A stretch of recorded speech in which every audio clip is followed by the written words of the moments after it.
And నా ఇందాక నుంచి ఇళయరాజా గారిని చూస్తుంటే మొత్తం అన్ని పాటల మీద పాటలు వస్తూనే ఉన్నాయండి. ఆకాశం ఏనాటిదో దగ్గర మొదలు పెడితే మిన్నేటి సూర్యుడు కానీ, అందాలలో కానీ, అంజలి అంజలి కానీ, బోటనీ పాఠం కానీ, ఆయన పాట ఇస్తే అది అద్భుతమే. అది 10 ఏళ్ళు కాదు, 100 ఏళ్ళు కాదు, 1000 ఏళ్ళు కాదు. సంగీతం ఉన్నంతకాలం, పాట ఉన్నంతకాలం మన మనసుల్ని పరవశింప చేస్తూనే ఉంటుంది. ఇందాకే చెప్పాను, సంగీతం అన్న ప్రపంచంలో పాట అన్న సింహాసనాన్ని వేసుకొని రాజా గారు రాజాలాగే కూర్చొని ఈ సంగీత ప్రపంచాన్ని ఏలుతున్నారు అని చెప్పి ఆలస్యం చేయకుండా నేను ఇళయరాజా గారిని మాట్లాడవలసిందిగా కోరుకుంటున్నాము. మీ మాటలు వినడానికి మేము అందరం వెయిట్ చేస్తున్నాం సార్. మాట్లాడాలా?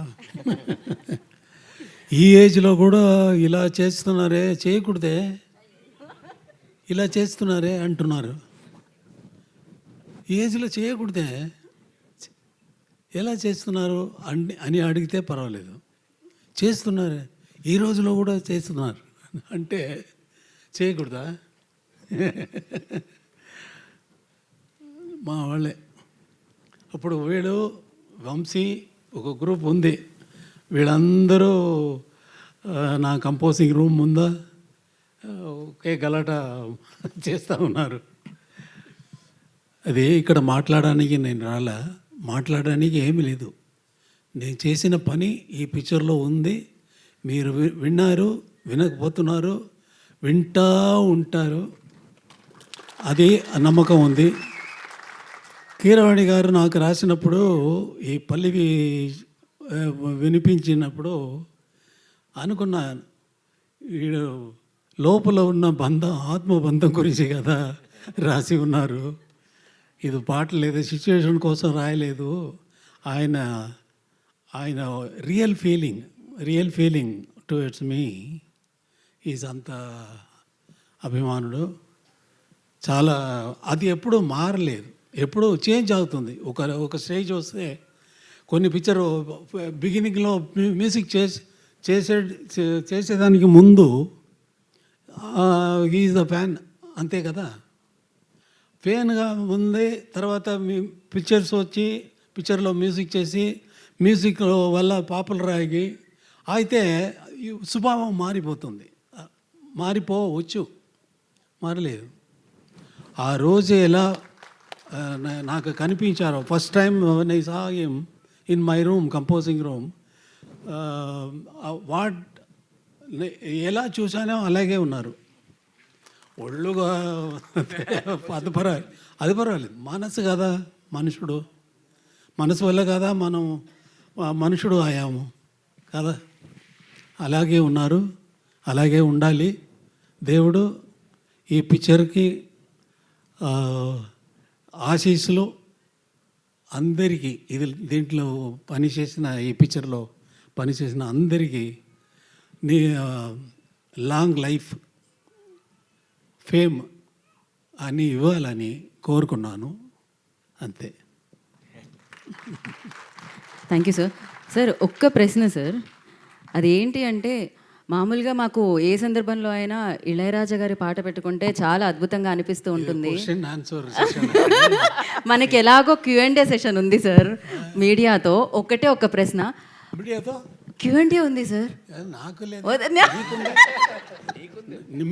నాకు ఉంది.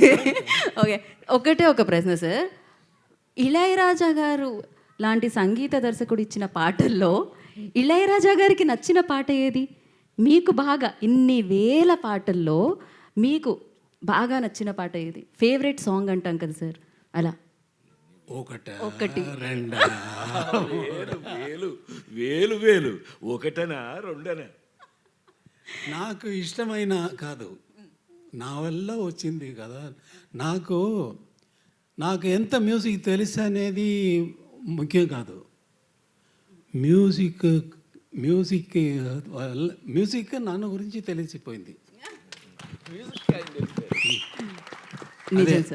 కదా. ఎలా వస్తుందని నాకు తెలీదు, నిజంగా తెలీదు. తెలిస్తే ఆ సెకండే మ్యూజిక్ కంపోజ్ చేసేది ఆపేస్తాను. తెలిస్తే ఎలా వస్తుందని తెలిస్తే మ్యూజిక్ ఆపేస్తాను. అది అంతే తెలిసిపోయింది కదా. హాయిగా ఇంట్లో కూర్చొని నాకు మ్యూజిక్ తెలిసిపోయిందిరా అన్నాడు కదా. అలా లేదు, అలా లేదు, తెలీదు, ఎలా వస్తుందని తెలీదు. సార్ అయితే ఈ విషయం మీకు ఎప్పటికీ తెలియకూడదు అనుకుంటున్నాను నేను, ఎందుకంటే మీరు ఎప్పుడు పాటలు ఇస్తూ ఉండాలి మాకు. దేవుడు నీ కోరుకో. Thank you. ఇందాకే అన్నారు స్వామి స్వామి అని పిలుస్తాము అని చెప్పి, నిజంగానే ఆ స్వామి దర్శనం మాకు ఇన్నేళ్లకి వేదిక మీద లభించింది. Thank you so much. So మీ పాట ఎప్పటికీ మాతోనే ఉండాలి అని మనస్ఫూర్తిగా కోరుకుంటున్నాము.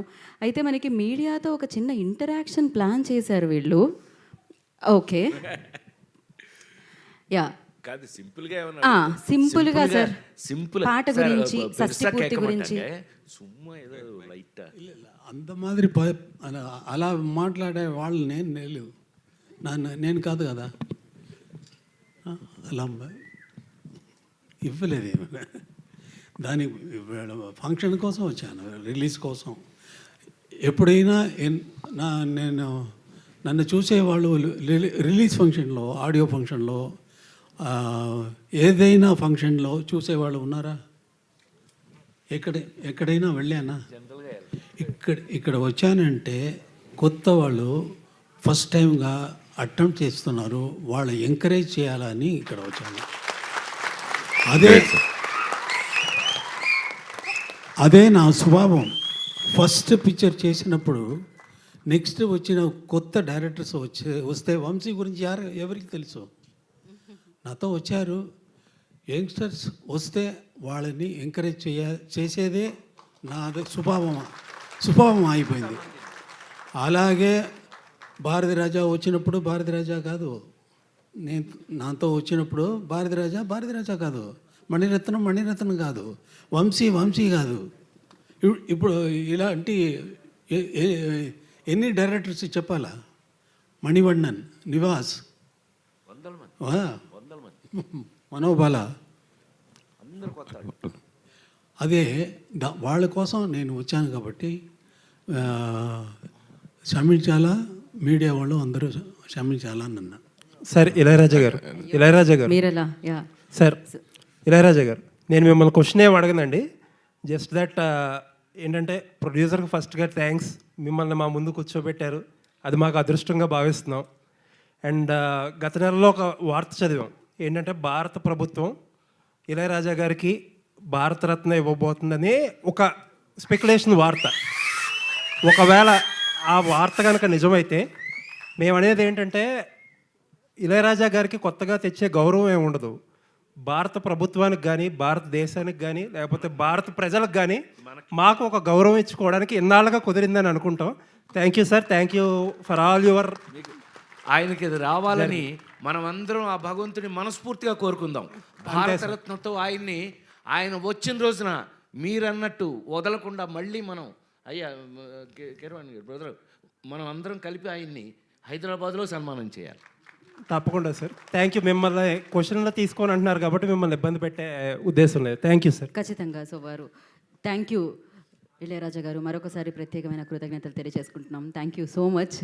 పాట ఎప్పటికీ, మీరెప్పటికీ మాతోనే ఉంటారు, మా హృదయాల్లో ఉంటారు. Thank you so much sir.